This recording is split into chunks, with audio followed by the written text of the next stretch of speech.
আপনি অ্যানালাইজ করছেন কত নাম্বার নেমেছি, কত নাম্বার কয়টা বল ফেস করেছি। সাব্বির রহমান বাংলাদেশের অন্যতম হার্ড হিটার ব্যাটিং। বর্তমানে সাব্বির রহমান বিপিএলে খেলছেন ঢাকা ক্যাপিটালসের হয়ে। ঢাকা ক্যাপিটালস লাস্ট ম্যাচ খেলেছে রাজশাহী ওয়ারিয়র্সের সাথে। সেই ম্যাচে সাব্বির রহমান ৮ নম্বর ব্যাটিং পজিশনে এসে ১০ বলে ১৪ রান করেন। ১৪ রানের মধ্যে ২টি ৬ মারেন।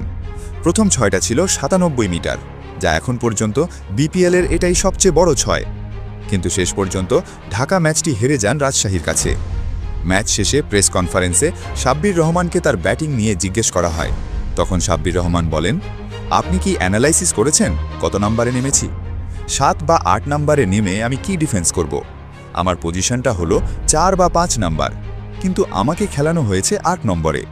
সাব্বির রহমানের এই আবেগঘন মন্তব্যে বোঝা যায় কোচ তাকে তার পজিশনে খেলাচ্ছেন না। চলুন দেখে নিই সাব্বির রহমান পজিশনে কে ব্যাটিং করেছেন। এখানে দেখা যাচ্ছে সাব্বির রহমানের পজিশনে ব্যাটিং করেছেন নাসির হোসাইন। তিনি করেছেন ২৭ বলে ২৪ রান।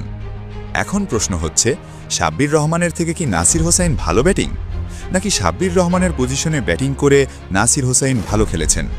উত্তর, কোনোটাই না। তাহলে কেন সাব্বির রহমানকে তার পজিশন থেকে সরিয়ে ৮ নম্বর পজিশনে খেলানো হলো?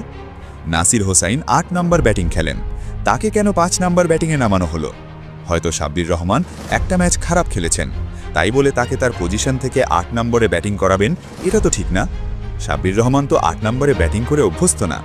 নাসির হোসাইন ৮ নম্বরে ব্যাটিং করে অভ্যস্ত, এটা কোচের বুঝতে হবে। আর নাসির হোসাইনের থেকে সাব্বির রহমান অনেক ভালো ব্যাটিং, এটা মানতে হবে।